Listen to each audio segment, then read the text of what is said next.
कहना है कि आने वाले यूनिकॉर्न्स का एवरेज एनुअल ग्रोथ में तेज उछाल देखने को मिलेगी। यूके एक अच्छी बात ये भी है कि हमारे यूनिकॉर्न्स डाइवर्सिफाइंग है। ये e commerce, fintech, edtech, biotech जैसे कई क्षेत्रों में काम कर रहे हैं। एक और बात जिसे मैं ज्यादा अहम मानता हूं वो ये है कि स्टार्टअप्स की दुनिया न्यू इंडिया की स्पिरिट को रिफ्लेक्ट कर रही है।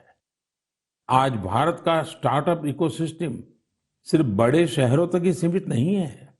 छोटे छोटे शहरों और कस्बों से भी एंटरप्रेन्योर सामने आ रहे हैं। इससे पता चलता है कि भारत में जिसके पास इनोवेटिव आइडिया है वो वेल्थ क्रिएट कर सकता है। साथियों, देश की इस सफलता के पीछे देश की युवा शक्ति, देश के टैलेंट और सरकार सभी मिलकर के प्रयास कर रहे हैं। हर किसी का योगदान है। लेकिन इसमें एक और बात महत्वपूर्ण है, वो है स्टार्टअप वर्ल्ड में राइट मेंटरिंग, यानी सही मार्गदर्शन। एक अच्छा मेंटर स्टार्टअप को नई ऊंचाइयों तक ले जा सकता है। वह फाउंडर्स को राइट डिसीजन के लिए हर तरह से गाइड कर सकता है।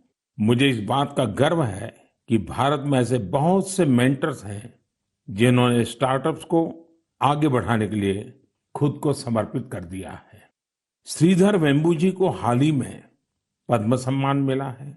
वह खुद एक सफल एंटरप्रेन्योर है, लेकिन अब उन्होंने दूसरे एंटरप्रेन्योर को ग्रूम करने का भी बीड़ा उठाया है। श्रीधर जी ने अपना काम ग्रामीण इलाके से शुरू किया है। वे ग्रामीण युवाओं को गांव में ही रहकर इस क्षेत्र में कुछ करने के लिए प्रोत्साहित कर रहे हैं। हमारे यहाँ मदन पड़ाकी जैसे लोग भी हैं जिन्होंने रूरल एंटरप्रेन्योर्स को बढ़ावा देने के लिए 2014 में वन ब्रिज नाम का प्लेटफॉर्म बनाया था। आज वन ब्रिज दक्षिण और पूर्वी भारत के 75 से अधिक जिलों में मौजूद है। इससे जुड़े 9000 से अधिक रूरल एंटरप्रेन्योर्स ग्रामीण उपभोक्ताओं को अपनी सेवाएं उपलब्ध करा रहे हैं। मीरा शेनॉय जी भी ऐसी ही एक मिसाल है। वो रूरल, ट्राइबल और डिसेबल यूथ के लिए मार्केट लिंक स्किल ट्रेनिंग के क्षेत्र में उल्लेखनीय कार्य कर रही है। मैंने यहाँ तो कुछ ही नाम लिए हैं, लेकिन आज हमारे बीच मेंटर्स की कमी नहीं है। हमारे लिए यह बहुत प्रसन्नता की बात है कि स्टार्टअप्स के लिए आज देश में एक पूरा सपोर्ट सिस्टम तैयार हो रहा है। मुझे विश्वास है कि आने वाले समय में हमें भारत के स्टार्टअप वर्ल्ड के प्रगति की नई उड़ान देखने को मिलेगी। साथियों, कुछ दिनों पहले मुझे एक ऐसी इंटरेस्टिंग और अट्रैक्टिव चीज मिली जिसमें देशवासियों की क्रिएटिविटी और उनके आर्टिस्टिक टैलेंट का रंग भरा है। एक उपहार है जिसे तमिलनाडु के तंजावुर के एक सेल्फ हेल्प ग्रुप ने मुझे भेजा है। इस उपहार में भारतीयता की सुगंध है और मातृशक्ति के आशीर्वाद। मुझ पर उनके स्नेह की भी झलक है। यह एक स्पेशल तंजावुर डॉल है जिसे जीआई टैग भी मिला हुआ है। मैं तंजावुर सेल्फ हेल्प ग्रुप को विशेष धन्यवाद देता हूं कि उन्होंने मुझे स्थानीय संस्कृति में रचे बसे इस उपहार को भेजा। वैसे साथियों, ये तंजावुर डॉल जितनी खूबसूरत होती है उतनी ही खूबसूरती से ये महिला सशक्तिकरण की नई गाथा भी लिख रही है। तंजावुर में महिलाओं के सेल्फ हेल्प ग्रुप्स के स्टोर और कियोस्क भी खुल रहे हैं। इसकी वजह से कितने ही गरीब परिवारों की जिंदगी बदल गई है। ऐसे कियोस्क और स्टोर्स की सहायता से महिलाएं अब अपने प्रोडक्ट ग्राहकों को सीधे बेच पा रही हैं। इस पहल को तारगईगल कई विनयी पोरुत्कल वीरप्पनई अंगाड़ी नाम दिया गया है। खास बात यह है कि इस पहल से 22 सेल्फ हेल्प ग्रुप जुड़े हुए हैं। आपको ये भी जानकर अच्छा लगेगा कि महिला सेल्फ हेल्प ग्रुप्स, महिला स्वयं सहायता समूह के ये स्टोर तंजावुर में बहुत ही प्राइम लोकेशन पर खुले हैं। इनकी देखरेख की पूरी जिम्मेदारी भी महिलाएं उठा रही हैं। ये महिला self help group Thanjavur doll और ब्रोंज लैंप जैसे जीआई प्रोडक्ट के अलावा खिलौने, मेट और आर्टिफिशियल ज्वेलरी भी बनाते हैं। ऐसे स्टोर की वजह से जीआई प्रोडक्ट्स के साथ साथ हैंडीक्राफ्ट के प्रोडक्ट की बिक्री में भी काफी तेजी देखने को मिली है। इस मुहिम की वजह से न केवल कारीगरों को बढ़ावा मिला है, बल्कि महिलाओं की आमदनी बढ़ने से उनका सशक्तिकरण भी हो रहा है। मेरा मन की बात के श्रोताओं से भी एक आग्रह है, आप अपने क्षेत्रों में ये पता लगाएं कि कौन से महिला सेल्फ हेल्प ग्रुप काम कर रहे हैं। उनके प्रोडक्ट्स के बारे में भी आप जानकारी जुटाएं और ज्यादा से ज्यादा इन उत्पादों को उपयोग में लाएं। ऐसा करके आप सेल्फ हेल्प ग्रुप की आय बढ़ाने में तो मदद करेंगे ही, आत्मनिर्भर भारत अभियान को भी गति देंगे। साथियों, हमारे देश में कई सारी भाषाओं, लिपियां और बोलियों का समृद्ध खजाना है। अलग अलग क्षेत्रों में अलग अलग पहनावा, खान पान और संस्कृति, ये हमारी पहचान है। ये डाइवर्सिटी, ये विविधता एक राष्ट्र के रूप में हमें अधिक सशक्त करती है और एकजुट रखती है। इसी से जुड़ा एक बेहद प्रेरक उदाहरण है एक बेटी कल्पना का, जिसे मैं आप सभी के साथ साझा करना चाहता हूँ। उनका नाम कल्पना है, लेकिन उनका प्रयास एक भारत श्रेष्ठ भारत की सच्ची भावना से भरा हुआ है। दरअसल कल्पना ने हाल ही में कर्नाटका में अपनी 10वीं की परीक्षा पास की है। लेकिन उनकी सफलता की बेहद खास बात यह है कि कल्पना को कुछ समय पहले तक कन्नड़ा भाषा ही नहीं आती थी। उन्होंने न सिर्फ 3 महीने में कन्नड़ा भाषा सीखी, बल्कि 92 नंबर भी मिला करके दिखाए।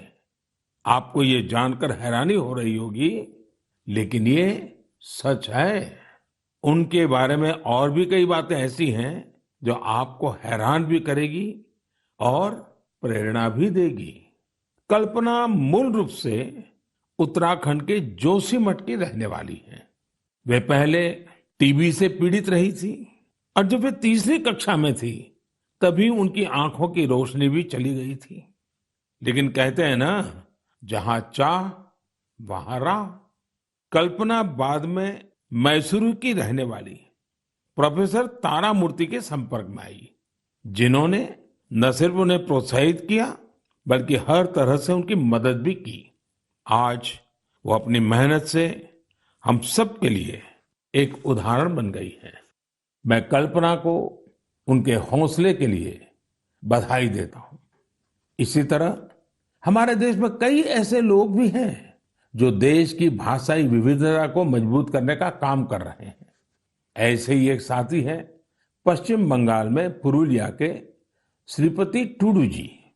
टूडू जी पुरुलिया की सिद्धो कानो बिरसा यूनिवर्सिटी में संथाली भाषा के प्रोफेसर हैं।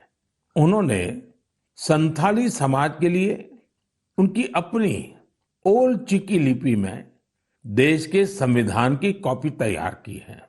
श्रीपति टूडू जी कहते हैं कि हमारा संविधान हमारे देश के हर एक नागरिक को उनके अधिकार और कर्तव्य का बोध कराता है। इसलिए प्रत्येक नागरिक को इससे परिचित होना जरूरी है। इसलिए उन्होंने संथाली समाज के लिए उनकी अपनी लिपि में संविधान की कॉपी तैयार करके भेंट सौगात के रूप में दी है। मैं श्रीपति जी की सोच और उनके प्रयासों की सराहना करता हूं। ये एक भारत श्रेष्ठ भारत की भावना का जीवंत उदाहरण है। इस भावना को आगे बढ़ाने वाले ऐसे बहुत से प्रयासों के बारे में आपको एक भारत श्रेष्ठ भारत की वेबसाइट पर भी जानकारी मिलेगी। यहाँ आपको खान पान, कला, संस्कृति, पर्यटन समेत ऐसे कई विषयों पर एक्टिविटीज के बारे में पता चलेगा। आप इन एक्टिविटीज में हिस्सा भी ले सकते हैं। इससे आपको अपने देश के बारे में जानकारी भी मिलेगी और आप देश की विविधता को महसूस भी करेंगे। मेरे प्यारे देशवासियों, इस समय हमारे देश में उत्तराखंड के 4 धाम की पवित्र यात्रा चल रही है। 4 धाम और खासकर केदारनाथ में हर दिन हजारों की संख्या में श्रद्धालु वहां पहुंच रहे हैं। लोग अपनी 4 धाम यात्रा के सुखद अनुभव शेयर कर रहे हैं। लेकिन मैंने ये भी देखा कि श्रद्धालु केदारनाथ में कुछ यात्रियों द्वारा फैलाई जा रही गंदगी की वजह से बहुत दुखी भी है। सोशल मीडिया पर भी कई लोगों ने अपनी बात रखी है। हम पवित्र यात्रा में जाएं और वहां गंदगी का ढेर हो, ये ठीक नहीं। लेकिन साथियों, इन शिकायतों के बीच कई अच्छी तस्वीरें भी देखने को मिल रही हैं। जहां श्रद्धा है, वहां सृजन और सकारात्मकता भी है। कई श्रद्धालु ऐसे भी हैं जो बाबा केदार के धाम में दर्शन पूजन के साथ साथ स्वच्छता की साधना भी कर रहे हैं। कोई अपने ठहरने के स्थान के पास सफाई कर रहा है, तो कोई यात्रा मार्ग से कूड़ा कचरा साफ कर रहा है। स्वच्छ भारत अभियान की टीम के साथ मिलकर कई संस्थाएं और स्वयंसेवी संगठन भी वहां काम कर रहे हैं। साथियों, हमारे यहाँ जैसे तीर्थ यात्रा का महत्व होता है, वैसे ही तीर्थ सेवा का भी महत्व बताया गया है। और मैं तो ये भी कहूंगा, तीर्थ सेवा के बिना तीर्थ यात्रा भी अधूरी